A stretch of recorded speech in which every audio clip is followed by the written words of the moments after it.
Good afternoon, everyone. Welcome to our today's forum, sponsored by the Rumi Forum, on the topic of diversity as a litmus test for the 21st century, comparing the United States and Europe's experiences with this important topic. My name is Octavio Hinojosa Mier. I'm the executive director of the Congressional Hispanic Leadership Institute, Chile, as we refer to it.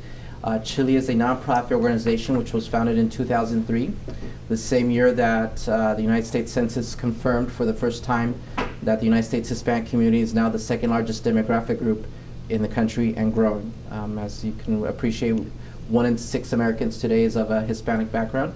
And our organization was founded by members of Congress on both sides of the political spectrum to promote the diversity of thought. And that is, we believe that it's important to have open discussions from different points of view in a very respectful manner on topics of interest not only to an important segment of the United States population, but also to the United States in general at large.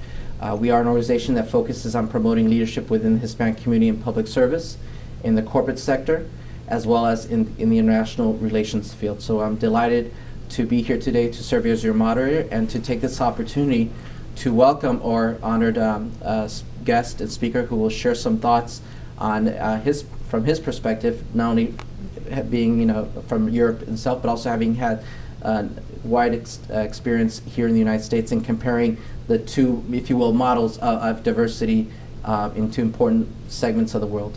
Dr. Michael Werz is a senior fellow at the American Center for Progress, CAP, and he is a renowned scholar on the Transatlantic Relations Forum. He has written extensively on the topic of climate migration as well as U.S.-European relations, and he brings with him extensive background and very insightful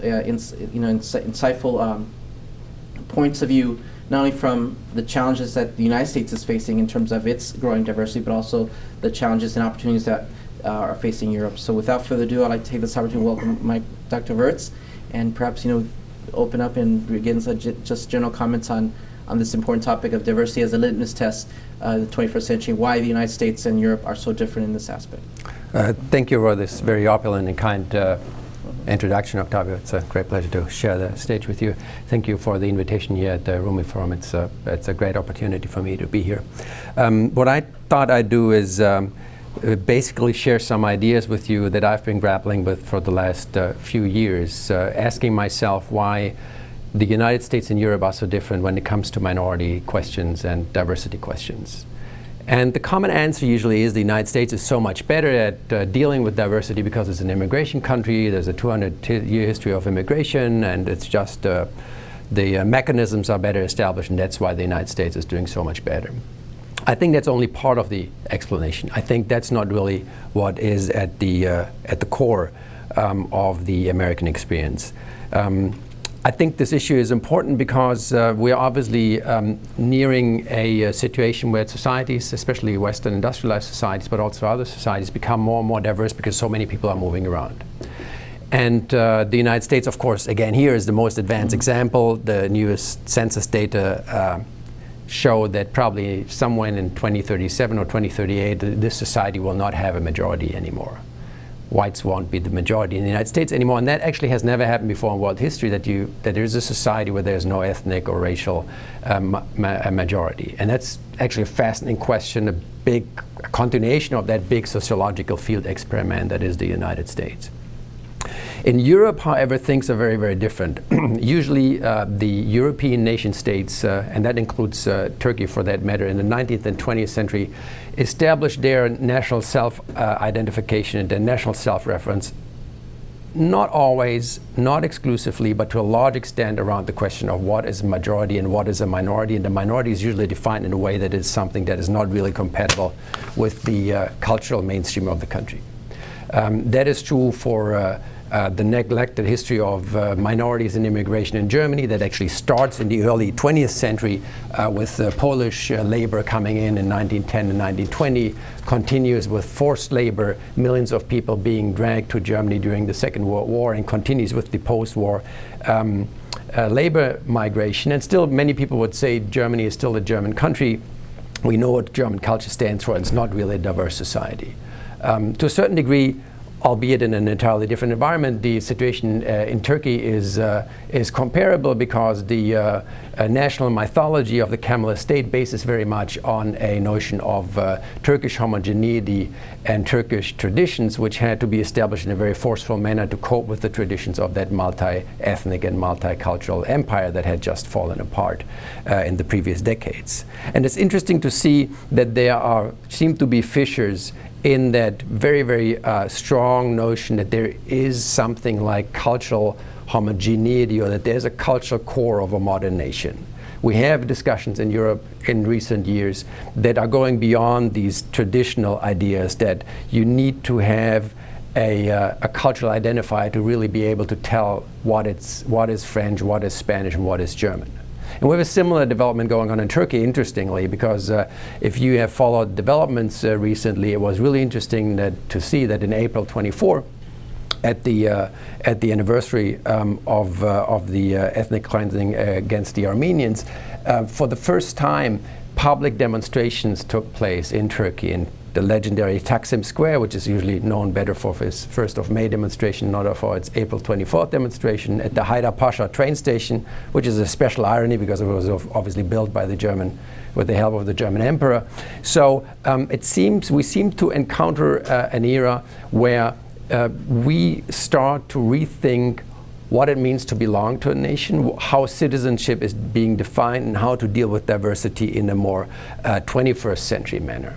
Traditionally, a lot of people would look for answers as to how to define the nation in the 19th century, but you can't really find answers in the 19th century if you ask a question in the 21st century. So the question that I was struggling with for a few years in my academic, but also in my political work, is why is the United States so different? So I just wanted to throw out these ideas and use you or abuse you, if you will, as discussants in this environment, and ask you whether my ideas at all make sense. And I think these questions are important because they are at the core of our societies. Diversity and minority questions are not peripheral questions for modern societies. They are at the core because they define who we are, and they also define who we anticipate we will be. And every modern society, and I think a lot of the political discussions ultimately, border fence here or border fence there, evolve around these issues. The core questions in modern societies are: how is our society supposed to look in the future? How shall our societies be arranged? What are the conditions for being a member? What are the norms upon we base our societies? And how diverse can they be in terms of the traditions that are coming in? And thirdly, and maybe the most important question, who is authorized to decide who becomes a member of that society and who does not? The question of inclusion and exclusion. And it's really interesting that in the United States, these questions have been traditionally answered in a very different way than they were answered in Turkey or in Germany or even in France and Great Britain for that matter. And again, I think the reason is not because it's a society that is constituted and made of immigrants, but I think the United States is unique in a way that doesn't really make it the model, but I would try to see the United States as an archive of experiences, of political and social and historical experiences that you can draw upon to better understand this. And I indeed think if you want to understand why the United States is dealing with diversity in a different way than many other societies, you have actually to look at religion and the peculiar way in which religious and secular traditions interact and are combined in this country, which is unique and I think has no parallel anywhere else in the world, because the singular achievement of the United States is that there is an almost dialectical relationship between secular traditions and creed and faith. Because ever since its inception, the North American Republic really has been a worldly state which was basically made out of religious sects. In the 17th and 18th century, that was the case. But it has created a unique dynamic that I think established the groundwork and the fundaments to deal with difference and diversity and minority issues in a different way than European countries did. I think the fascinating thing is that the United States is the most secular of all nations, if you look at its political traditions. It's also the country of faith par excellence. And that is a contradiction that is really interesting to think about, because it is the locus of the first democratic revolution, but it did not emancipate itself from religion, as the French Revolution a few years later claimed to do, but it established the freedom for religion. And that's a qualitative difference that I think is interesting and is often overlooked if you look at revolutionary and emancipatory histories. But of course, in the United States, the experience of religious persecution of the first settlers, of the minorities that had to leave England and many other European countries for that matter because they were persecuted, is so deeply ingrained that this still reflects in the First Amendment, where it says Congress shall make no law respecting an establishment of religion or prohibiting the free exercise thereof. So in a way, religion was set free in the United States, but the genius of the First Amendment is it effectively privatizes religion. It's not only that religion de facto is an enterprise in the United States and it's easier to start a church than to start a business, even today, but it's also that it is a very different context as compared to Europe, because there is a freedom of enterprise to start a church whenever and wherever you want.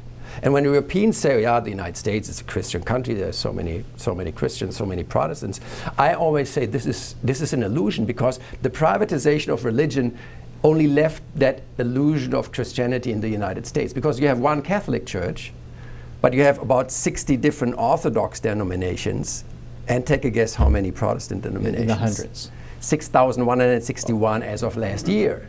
So if somebody really seriously wants to argue that this is a Protestant group that you can describe as a sociological group or a cultural group in any meaningful sense, it's just not true. Doesn't make sense. So the fascinating thing is that all these churches traditionally have established their own social and cultural institutions, creating a diversity of traditions within the country, but under the umbrella of a very secular political constitution. And it's interesting that Alexis de Tocqueville, when he came to the United States 150 years ago, he looked at these different denominations and he called them schools of democracy. And that was very interesting, coming from France in a post-revolutionary, pre-imperial environment. He looked at religion in the United States, which from a French perspective is astonishing, because religion, or at least Catholic institutions, were the major target of the revolution only a few decades before. He looked at these institutions as schools of democracy. And I think he has understood something, because that tradition establishes a pluralistic substance in American society that basically set the framework for dealing with diversity and differences. And this is important to understand why even today religion or faith is thriving in the United States, but it's nothing antediluvian or thousands or hundreds of years old. It's a very modern phenomena which is corresponding with the secular political traditions in this country. And I think this is fascinating, because faith in the United States, as is ethnic belonging or ethnic identifications, is embedded into that, within that secular sphere of being an American and being something else, to have an added value. And that traditionally in Europe would not go together. In Germany it wouldn't. There was an Italian minority, which were Jews. They were declared oftentimes in German history as being incompatible with German culture. There are similar discussions that are going on in Turkey, or have been going on ever since the Kemalist revolution. Question was, are minorities, can they be minorities and can they be Turks at the same time? More often than not, the answer was no. That's changing gradually. And it's interesting to see that from a European perspective, that achievement in the United States, that actually religion or faith was something that was contributing to democracy and emancipation, is entirely new experience. It didn't work that way in Europe. So again, Tocqueville comes to the United States, and one of his first observations, and I need to read this quote because it's so fantastic, he says, "The religious atmosphere of the country was the first thing that struck me on arrival in the United States." It's a religious atmosphere. It's surprising for him. In France, I had seen the spirits of religion and of freedom almost always marching into opposite directions. In America, I found them intimately linked together in joint reign over the same land. And that's a fascinating observation that he makes, because it's not what he describes, but Tocqueville is clever. His formulation says everything, the same land. So the soil, the American soil, is emancipated in the sense that the American soil allows you to be American and Jewish, American and Muslim, American and Protestant. It is not, the soil is not defining you in a cultural manner, but it is a free space in the very literal, but also in the metaphorical sense. And this is amazing because you can be American and Jewish and Christian and Muslim, or even an atheist, although that was less popular back then. And that means the spiritual and the material dimensions of society, so to say heaven and earth, are divorced from each other. And that is interesting because only under that condition of the division or the divorce of heaven and earth, America can be the land of religion and the most secular nation at the same time. And in Europe that is very different because, as you know, there was a 30-year war going on exactly along the lines of religious distinctions. And the problem is that war could not be solved but through the Westphalian Peace in 1648, which did not free the soil, but the solution was the opposite solution. It established the confessionalization of states. Soil and religion had to be identical. Where you lived would define who you were in religious and cultural terms, right? Eius regio cuius religio, the old formula, whose land, his religion, which means that land and religion / culture enter a symbiotic relationship. And that means the soil loses its universality. And that means, by definition, if there's somebody on that soil who is not compatible with that overarching religious or cultural majority, you produce minorities that are potentially eternal because they cannot be integrated. They can't have roots in the soil, so to speak, if you want to use an organic metaphor. And I think this is fascinating because in 1648, this is basically where a 300-year tradition of exporting minorities from Europe to the United States starts. Right? There's a direct cause and effect in terms of transatlantic relations, but people that do not fit, and for other reasons, but also people that do not fit in that culturalizing notion of a confessional state, they leave Europe and come to the United States. And if you want to be nasty, you can even argue that that stalemate between Protestantism and Catholicism in Europe is really only being dissolved through fascism and Nazism in the name of the extinction of all minorities. That's a bit of a simplification, but I think the fascinating issue is that in Europe even today, there was a 3-month-long discussion as to whether Christianity should be mentioned as a founding pillar of European traditions in the preamble of the European Constitution. Thus de facto excluding large swaths of the population.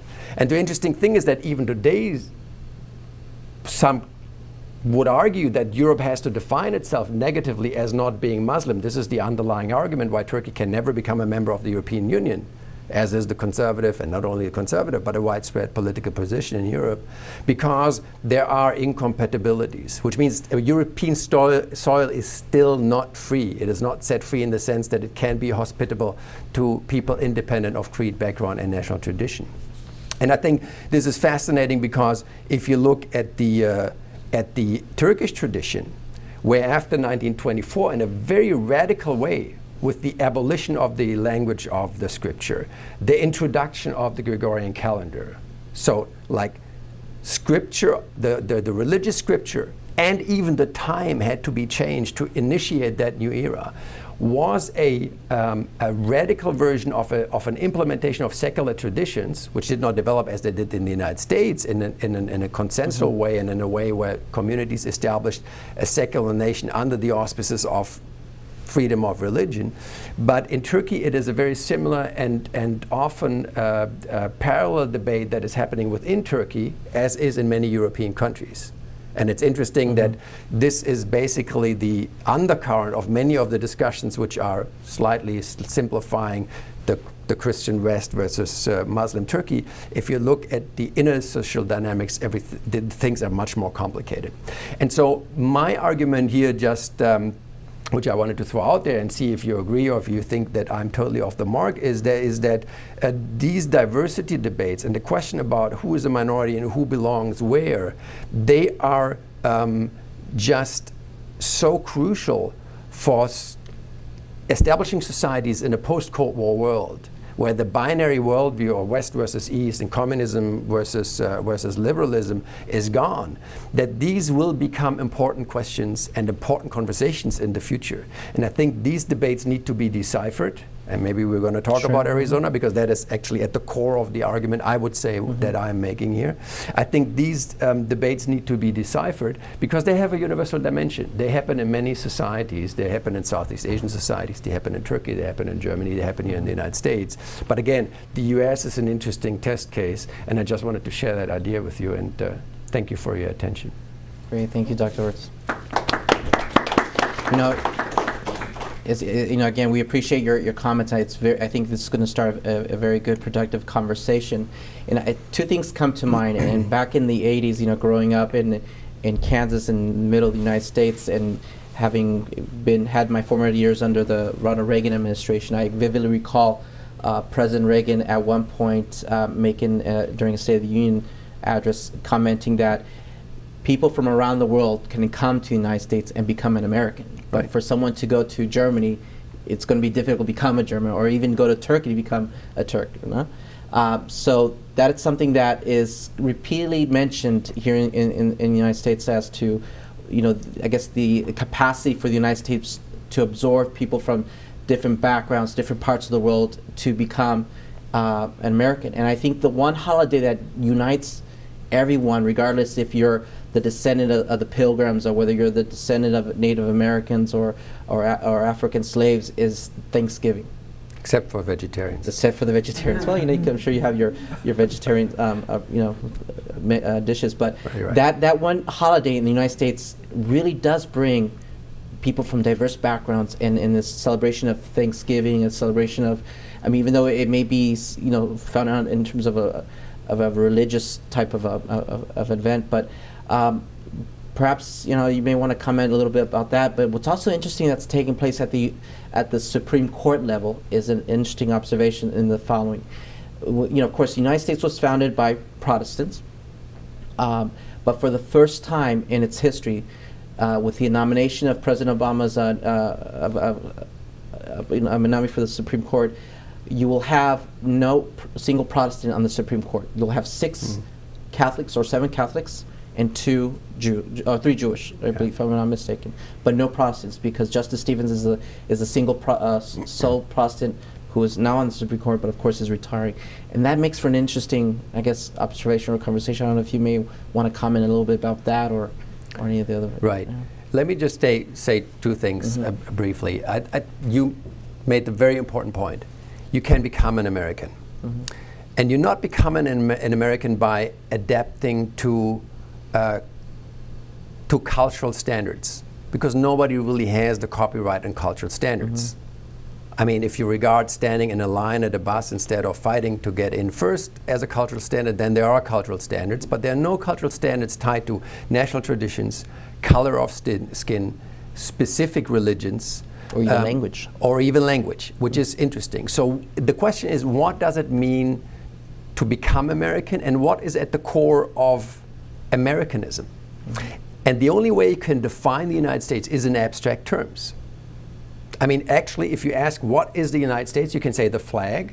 Flag is an interesting case because it's actually the only flag in the entire world that over 150 years constantly changes.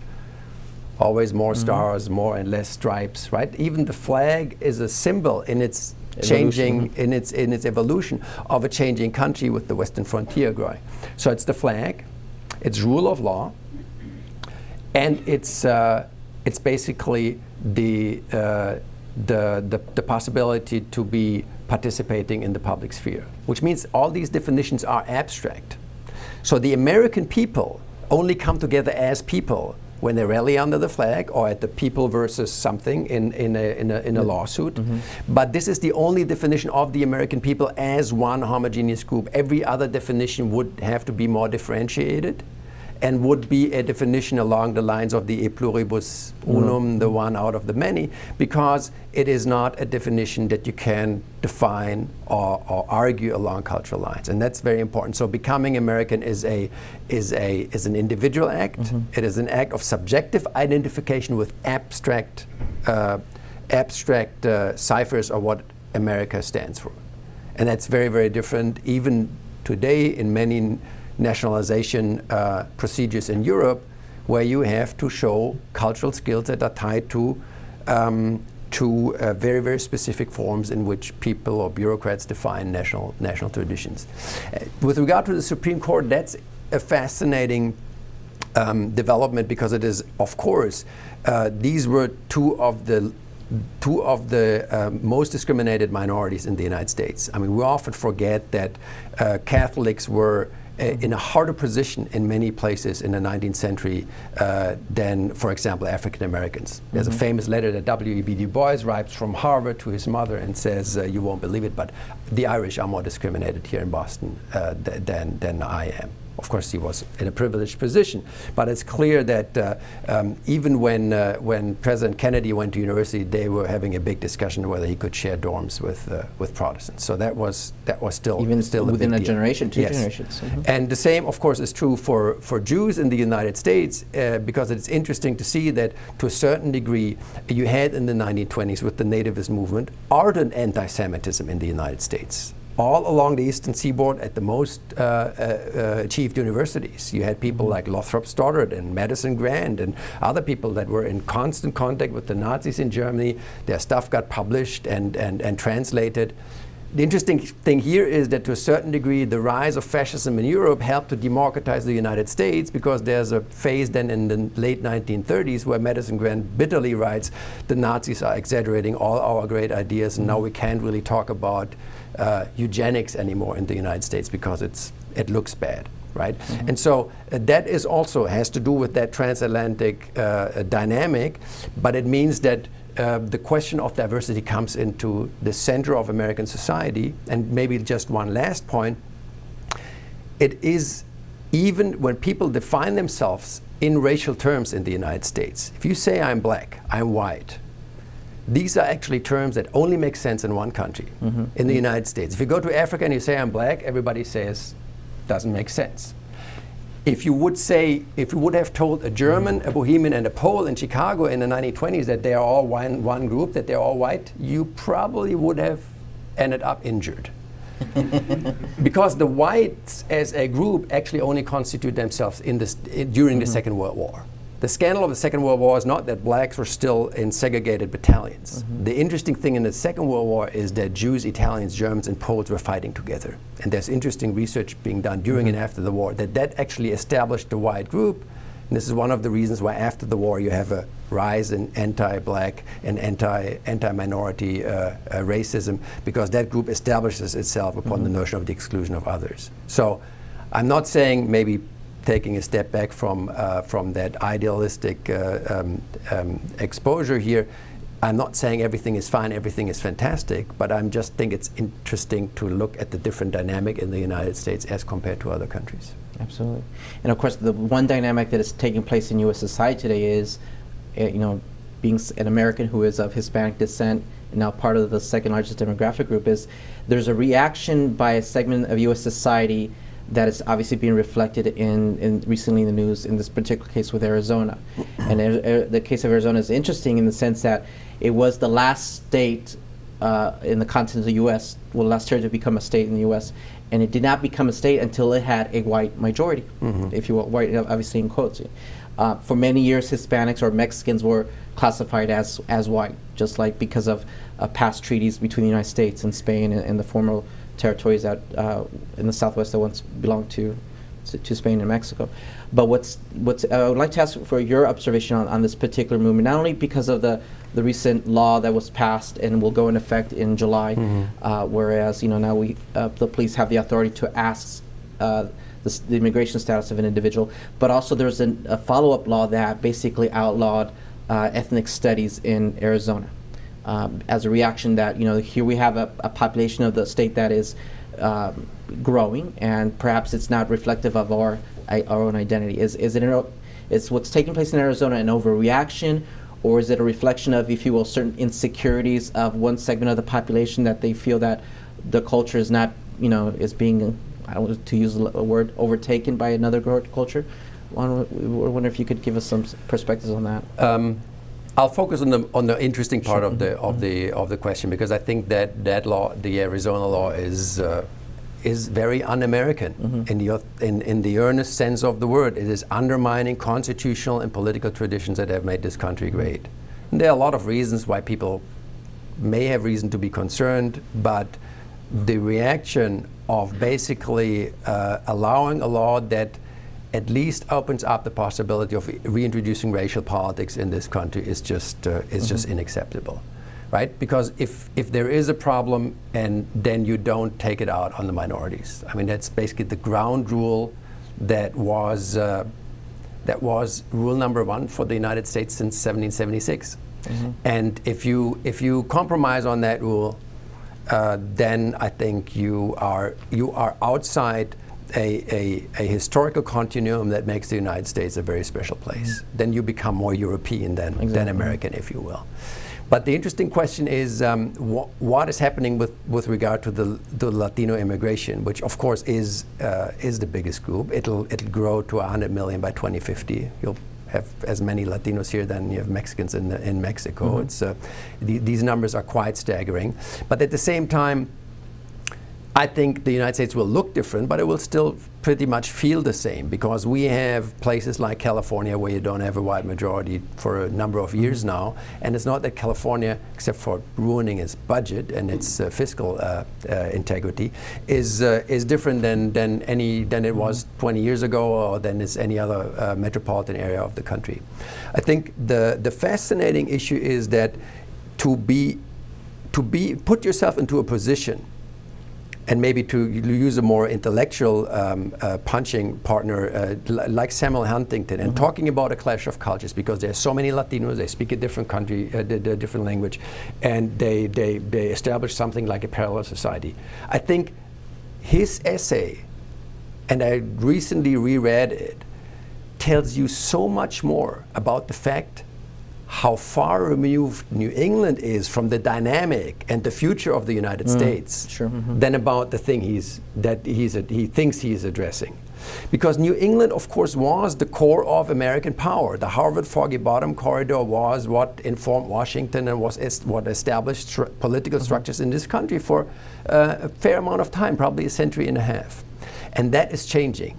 And so if you look, for example, at the census data of the last 20 years, the center of population in the United States moves from northeast to southwest by 5 miles a year. It's like 40 or 50 feet a day. So physically, the United States is moving away from Europe, moving towards the Pacific Southwest, and it is also internally changing. And I think to understand that dynamic and try to interpret that dynamic in cultural terms by saying this is a different culture and these people are somehow at the parallel track of what it means to be American, is just it's just a distortion of reality, because there is no parallel track. America is always that moment of including people in ever larger groups, and that is the fascinating tradition in this country, that actually racial groups are established in Europe to exclude minorities, whereas in the United States racial groups become larger and larger. The white group now even including Jews, right? And having white Protestants and white Jews in the same ethnographic group, if you will, if you know a little bit about the history of anti-Semitism, that is quite an achievement. The black group is internally diversifying at the rapid pace because of Caribbean and West African immigration. So you basically have large groups which become ever more universal. And I think this is the dynamic that is happening in the United States. It will also be true for the Latino immigrants. Many of them have been here longer than the Southwest was established. This running joke that not we crossed the border, but the border crossed us. Yeah. The people in southern Texas has a lot of truth to it. So I think let's talk about the political issues that are at stake and not try to grab people that are illegally in the country and figure out what shade of brown you need to be to be checked out by the police. That's not really getting you anywhere. Good observation. I believe we have a question. Hi, thank you very much for coming. It's really it's a delight. I'm actually a little worried that you're conflating religious issues with racial issues, because I mean obviously the anti-clericism in France has something to do with the abuses of the church that have absolutely nothing to do with race. They were all the same. They were French. They were all French. Right. Okay. And so what you've got going on now in the Southwest was a reaction. It was a response to some abusive breaches of the rule of law by the Hispanic community that prompted maybe an overreaction. But I mean, a lot of this legislation was prompted by the murder of that rancher. And so when you conflate the religious freedom aspects with the racial aspects, I think that you miss a major point, and that's that what the country has a right to do. And I'm you know, a big fan of Cap and John Podesta and more liberal leaning, but what you've really got to appreciate is what the uproar is really about is the lack of respect for rule of law, which seems to be rooted in the fact that there's no respect for entering the country legally at its base, for first starters.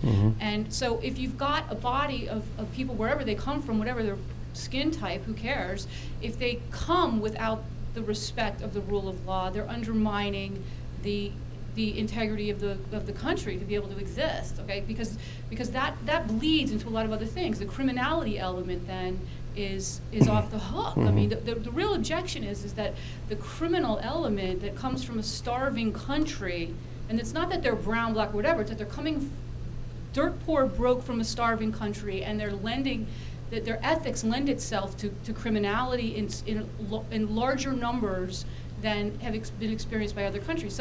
So my question is really, oughtn't you really to look at, there's absolutely nothing about race in the First Amendment to our Constitution. From a constitutional perspective, shouldn't you look at religious freedom issues completely separately from, you know, the popular rant against this discrimination against Mexicans, for example, or the race issue?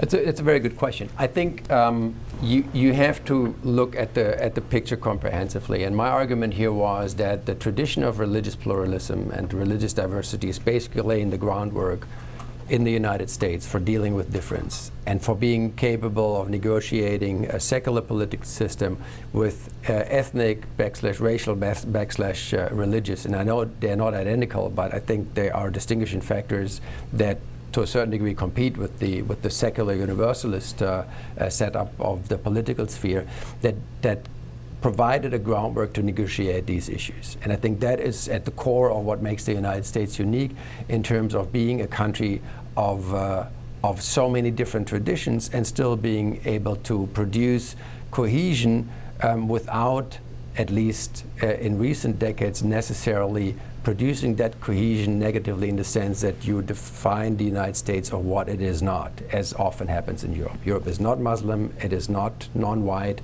it is not non-Christian. So that negative self-perception or that negative definition in the United States has been replaced through that fairly unique set of political standards that was established in 1776 and beyond that allow for greater universality. That is to a certain degree removed from the second point that you made with regard to Arizona. I think rule of law is a great achievement, and I think it's fair to make that point, and it's important to make that point. Whether overstaying a visa, a tourist visa or visitor's visa, is undermining the entire legal system in the United States, I have my doubts. The question is, if you establish rules and a legal environment in the country that is contradicting the dire economic need and juxtaposed to an economic dynamism of labor in and export that worked fairly well as long as it was entirely unregulated, fairly well in the sense of the flows back and forth from Mexico and to the United States, notwithstanding the fact that a lot of people that are here and were here and are undocumented get abused and are in a very difficult situation because they cannot really insist upon their rights. But the point is that once you start building a fence, basically closing in labor force that has been needed and still is needed in this country.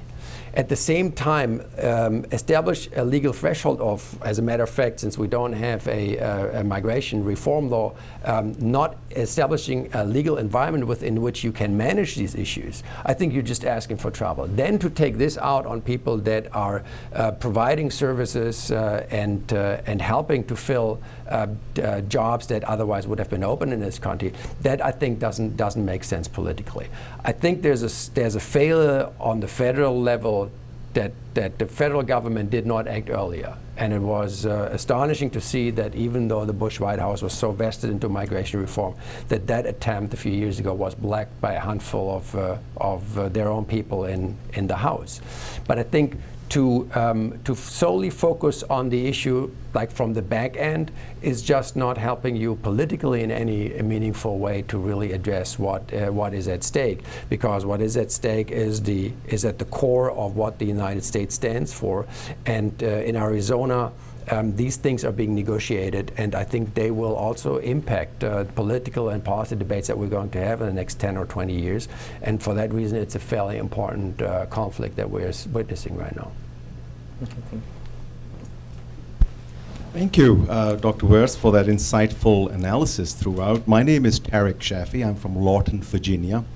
Just a quick background, because you invited us to either use or abuse our own background. Please. When we were very little, our siblings, 5 of us, our parents decided to emigrate from Pakistan. We went directly to London, where we spent 25 years. And then I had the opportunity to get a green card through our older sister, and at about 10 minutes before midnight, that would have been the last time that I would be allowed to come into the United States. The immigration officer, the customs officer, said, "You just made it, son, well done." And that brought so much empathy and to me, and we grew up in London, but I thought this was a different experience altogether, just those words of welcome. We haven't looked back since. So I think there is something about this country that attracts you, that you want to vest in. And I have heard many times, and I think you alluded to this also, that America is not a country, it's really a work in progress. It is unique, period. The Constitution, you had mentioned the Constitution several times, does not even have a paragraph or clause in order to rescind your citizenship. It's silent on it. So when somebody like Faisal Shehzad, which comes from my home country, does nasty things and is a terrorist, I'm wondering what, I know you're not a psychologist by trade, but I wonder, he has lived the American dream, has taken advantage of the American system, has made it, came from a moderately good background, but what turns in the head? What is the American foreign policy that makes for these lonesome terrorists these days? Thank you. This is a very difficult question, obviously, and I'm only speaking from my anecdotal evidence and from what I try to understand. But you're absolutely right in your description. By and large, people that join terrorist organizations, and that's even true for the 1970s when there was a different political setup, especially in Europe, by and large come from middle-class backgrounds. It's not the wretched of the earth that have no other option, but it is people, as you rightly point out, which live a middle-class life and radicalize within their given society. Let me give you one example. I think it was interesting to look at the 9/11 perpetrators. Muhammad Atta is very much the same story that you described. Muhammad Atta comes from a middle-class family in Cairo. His father is a lawyer. They have a vacation home in Alexandria. He is secular, gets a very prestigious fellowship from a federal German organization to come and study to Germany. He was basically a poster child for German-Egyptian academic exchange and achievement. And he radicalizes in Hamburg. No, he doesn't radicalize in Aleppo, he doesn't radicalize in Alexandria or in Cairo, but he radicalizes in Hamburg. So it must have to do something with the environment within which he found himself in Germany that has helped or nurtured that radicalization. I'm very doubtful that the foreign policy environment is as indicative. It seems that in many of these arguments, this is just a canvas upon which aggression is being projected. But the reason for somebody as Mr. Shahzad to perpetrate such a heinous act against his own countrymen is just not sufficiently explicable through international or foreign policy issues. So the question is, why do our societies, and by our societies I mean modern Western societies, produce people that resort to barbaric violence or fantasies of such violence as a resort of making their political voices heard? And I think that's a question that we have to also look at in a historical context, because it seems to me that a lot what is being termed as Islamicist or Islamic radicalism or terrorism right now is not, in its structure and its dynamic, not so different from many of the Western revolutionary identifications of radical and militant groups in the 1970s and in the 1960s. They're not identical. It's a different set of issues, but I would just say, again, as the same as if we talk about minorities, usually notions that think that religion and culture explain things are analytically not accurate. The question is, within which environment do these people find themselves, and why do they radicalize in Great Britain or in Madrid or in Hamburg? And I think, I don't know the answer to that, but I think the question has to be the right question. I think there is no long-distance identification with a home country that people more often than not have left behind a long time ago. Even if you travel once in a while to Pakistan, you live in New Jersey or you live in upstate New York, and that's a different context within which you find yourself. So I would just say, independently of the policy and the security debates that you need to have, the question really is, what are the similarities in radicalization between people that are of immigrant background, people that are of different religious backgrounds, and people that would be seen as just regular people that go crazy and kill their co-workers in a bank? Why do we term or describe one event as terrorist without even accurately knowing what triggered this? And why do we describe another event as just crazy violence in a high school, at Columbine High School?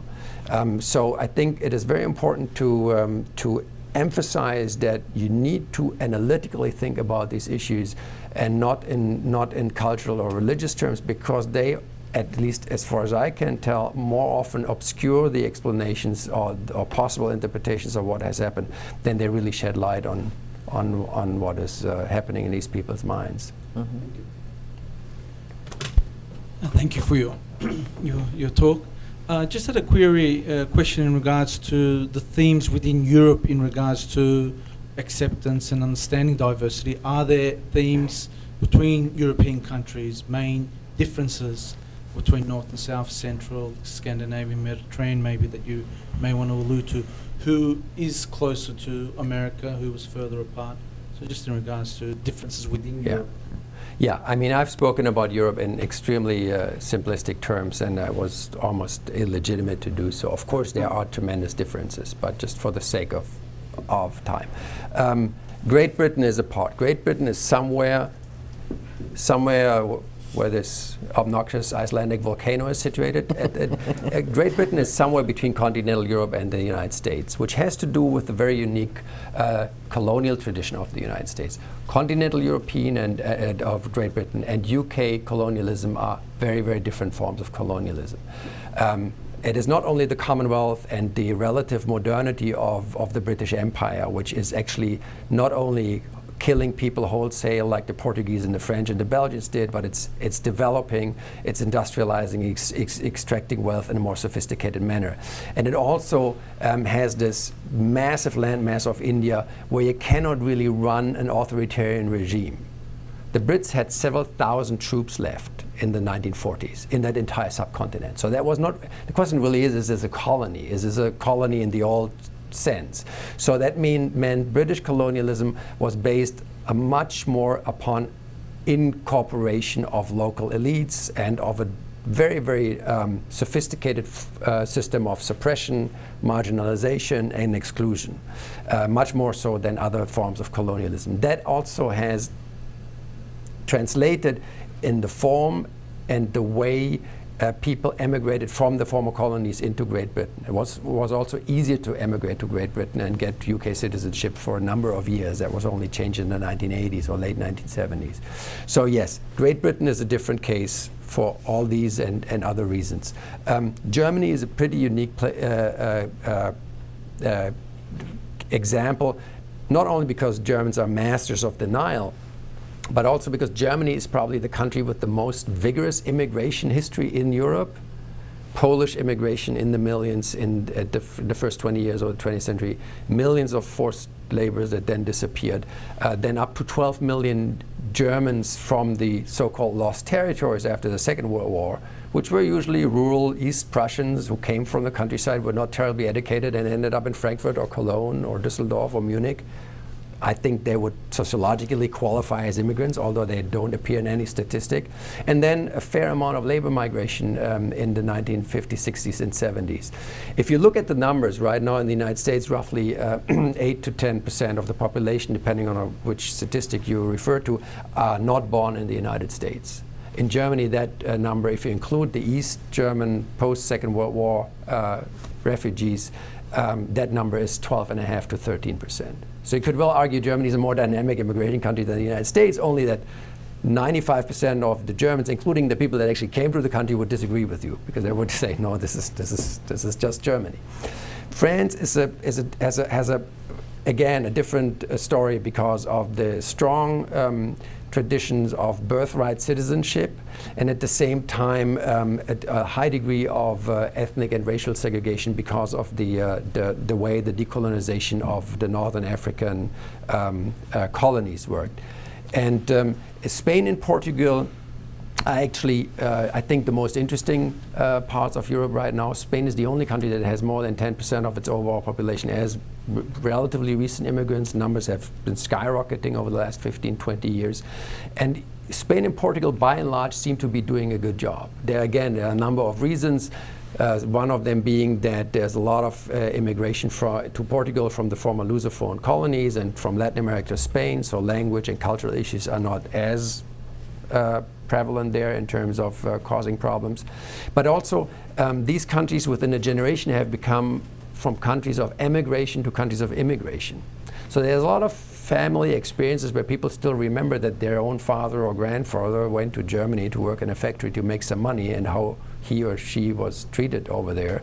That informs the public discourse in a different way when you talk about minorities in these countries. Eastern Europe is not so much of an issue because there's just very, very small numbers and usually rather draconic laws against illegal immigration and not really well-established mechanisms to deal with diversity as of yet. Dr. Werz, a quick comment. Looking forward, right? Considering the economic challenges not only that we are facing here in the U.S. or will be facing with our deficit, but what is taking place right now in Europe. You know, you have Spain with a plus 20% unemployment. You know, Greece is where it's at. The euro is falling, and you know, I received an email from a friend not too long ago who, his family being of Italian immigrants who moved to Venezuela, came to stay in the United States, went back to Venezuela. Chavez appears into the scene, take advantage of the EU, their citizenship with Italy. They moved to Spain, and now because of the economic situation in Spain, are considering moving to the United States. I mean, are we looking at this circular migration in terms of what's the next hot economy that would will welcome, I guess, labor or talent, or what any comments on that? Yeah, I definitely think so. I mean, you have a competition for high-skilled migration going on already, only that many continental Europeans haven't realized that yet. They're not part of the game. But of course, you have about 3 million highly skilled migrants all over the world. That number is going to increase dramatically. But that's also, it's a historical first that you have functional elites in many countries that actually can make a decision where they want to live. Which and have an advantage. And have an advantage, which is fairly new. And as you point out, if there's an economic crisis and you lose like 5 or 7 or 8% of the elites in your country because people just take a decision to move elsewhere, that's a problem. And I think with regard to all these issues, you need to take a long-term perspective. And that also goes back to the Arizona issue. It is important to address these issues now, maybe not within election campaigns, but because the issues need to be addressed.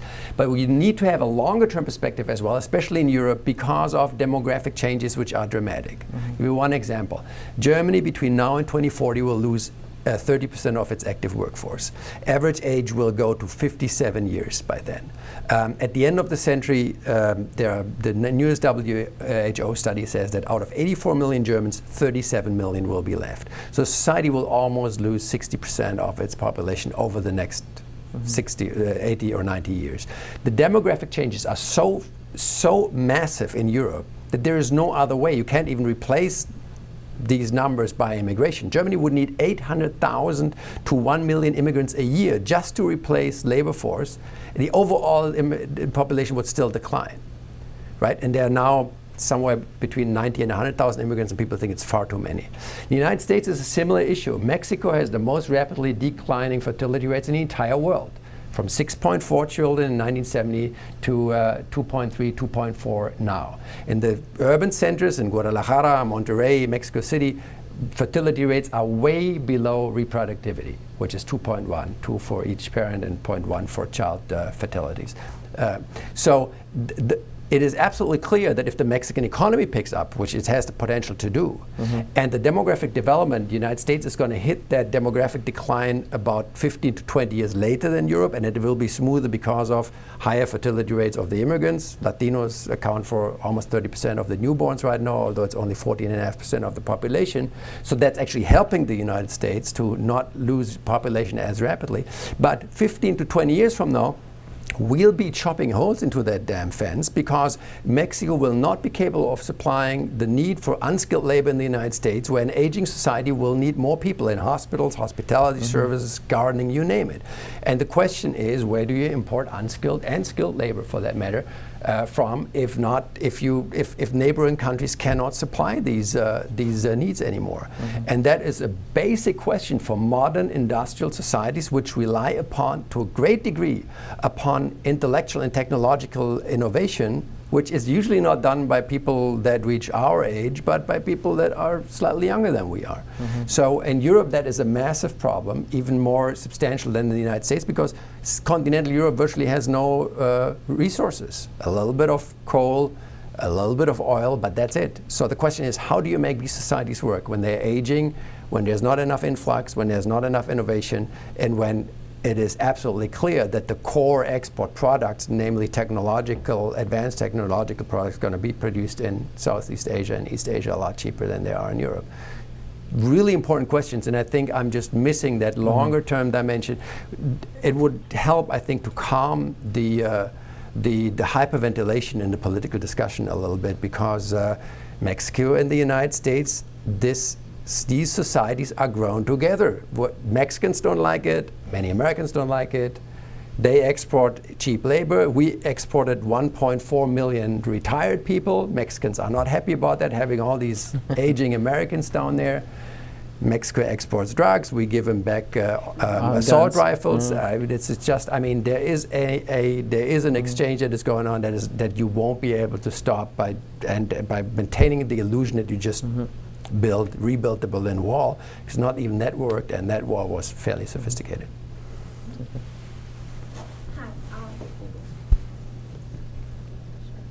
Hi, my name is Salma Osbey. I'm Turkish American. I work with a large group of Hispanic students. I'm a high school teacher, by the way, and African American students. I teach at Prince George's County Public Schools. And I just want to go back to Arizona immigration law because it has a big impact on my students as well because they're really, really scared. I know some of them are legal, some of them are illegal. And their parents are also concerned. Okay, we had a kind of advisory class, and we brought up that issue. We just discussed this issue school-wide, so including African-American students. And actually, this law is very reminiscent of the past, because this is what the African-American students are saying. So in the past, after Emancipation Proclamation, they were given freedom papers, and all ex-slaves were supposed to just wander around with their freedom papers. And it's the same, it's the repetition of the historical events. So in that sense, they don't support that idea at all. They're against. Because the people are asking, what if they don't have their papers with themselves? And they're just going to be kicked out of this country, although they're legal, just looking at their looks. That's very unconstitutional. And they're also kind of nervous about that subject because that's going to spread, that's going to spark other fear. What if this racial profiling spread around and affect other minorities? So is there a way that we can speculate? Because if this is going to be effective on July 28th, I believe, so right. So if it is kind of effective and it's going to be applied in other states as well, what's the impact of this Arizona state law in the future? And how about the other minorities? How are they going to be affected? Let me just one thing, and then I'll turn over to Octavio, who knows this subject better than anyone else. I think it's not, the reintroduction of slavery is not imminent. So I would be careful with saying this is being repeated, because this law is likely to be challenged. It's likely to be unconstitutional, and if the Latinos in Arizona get their act together with the next election, there'll be I mean, changes in that state, because it's clear that people, if they feel that they are affected by this law, they have to make their point politically, and they have to organize and make their voices heard. But I think just a broader point, I think the question really is why in the early 21st century here in the United States, there's this vigorous movement that people hate Washington, are uncomfortable with what is among the best of the American traditions, namely immigration. And I'm always, I ask myself, what do people, especially in the Tea Party movement, mean when they talk about the real America, like Sarah Palin? Do they mean the America before 1957, Little Rock, Arkansas? If you see the people that assemble there, you sometimes could have the impression, because it's fairly white, it's fairly old, it's fairly male, with bits and changes, of course, in there. But I think the question really is, what is this about? And my hunch is that this is basically the last remnant of people that have the illusion that there is something like ethnic or other integrity, and that there's a core of America that they identify with, that these people think they own. Right? The real America. I come from Alaska, but I'm asking you, I want to reintroduce the real America to Washington. And I think that rhetoric is interesting in itself, because it shows that it is basically, it's a narcissistic worldview to a certain degree that is very uncomfortable, less with Washington, but with the way the United States looks. And the fact that this is a 21st century, and that the United States allows you a glimpse into the future of many other societies. And my best guess would be that this will fade out, as many other nativist or know-nothingness movements have been fading out after 5, 10, or 15 years. It's not pretty. It's not really a nice discussion to have, but I can't really imagine that this is going to gain traction and be with us for a longer time. But on Arizona, Sure. I'd be also interested in hearing your Sure. take, Octavio. If I comment, I appreciate the opportunity to comment on this. It's, you know, the United States is unique, as one of our guests alluded to, in that it changes with every generation.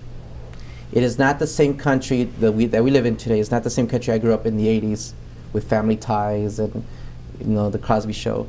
Nor is it the same country as it was in the 60s or 70s with the Brady Bunch and Leave It to Beaver. No, And I think, our formative years or worldview is defined, in those particular ages when we, as in our education. But I have strong faith in the educational system in the United States. Why?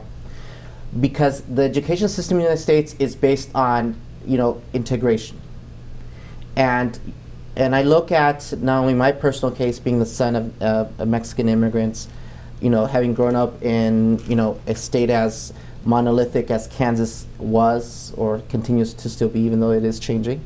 But I was raised with the notion by teachers that of the values of society, being active participant in civic society, obviously being respectful to the flag and so forth. So I have strong faith that the educational system, especially today's students, will grow up very cognizant of that diversity is a source of strength and unity, and they would not adopt perhaps certain attitudes from older generations. I strongly believe that the U.S. society, especially in the private sector, has recognized the importance to embrace diversity and diversity of thought as we at our organization promote.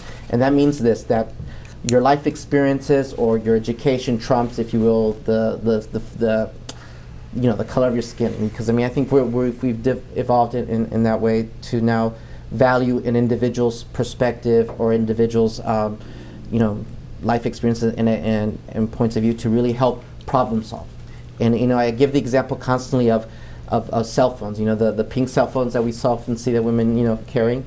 Well, that came as a result of a meeting of engineers of one particular telephone company, and there was only one female engineer, and I believe she was of South Asian background, who said, well, what about if we offered pink phones? And of course, everyone else in the room laughed, ha ha ha.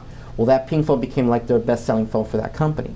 And so now companies have adopted this, if you will, way of working that they are beginning to value this concept of diversity, and I think that's going to be transmitted more to our up-and-coming generation of students. So, as Dr. Wertz alluded to, I strongly believe it's something that's not going to really remain as part of our or affect us in a negative way. I think it's healthy to have this conversation. I think it's healthy that even though it's controversial as the Arizona measures are, it really emphasizes the fact that we have to address an issue of immigration, whether we want to be more welcoming or whether we want to perhaps adopt certain restrictions. But in the end, politically, I'm concerned that it will affect the Arizona Republican Party in the middle to long term, because the example that is often cited is the measures that were taking place in the 90s with California and similar measures, and that basically destroyed the California Republican Party. And for the Republican Party in the United States to become competitive, it has to win 4 states: California, Texas, Florida, New York. Without those 4 states, you're not going to win the White House. And of course, the Hispanic vote in those 4 states are very crucial, let alone with Arizona being, an important segment of the population. Yeah. So that's my 2 cents. Good luck with that. Yes, I believe that we have one last. We have to wrap up. I'm sure we'll continue the side conversation. So again, on behalf of the Rumi Forum, I definitely want to thank our honored guest, Dr. Wertz, for his insightful remarks on a fascinating topic, which obviously we have been enlightened, and we appreciate your experience and your thoughts on this. And again, thank the Rumi Forum for providing this opportunity for us to have this open discussion in such a respectful and professional manner. So again, thank you for your attendance, and I appreciate your. Thank you. Thank you very much.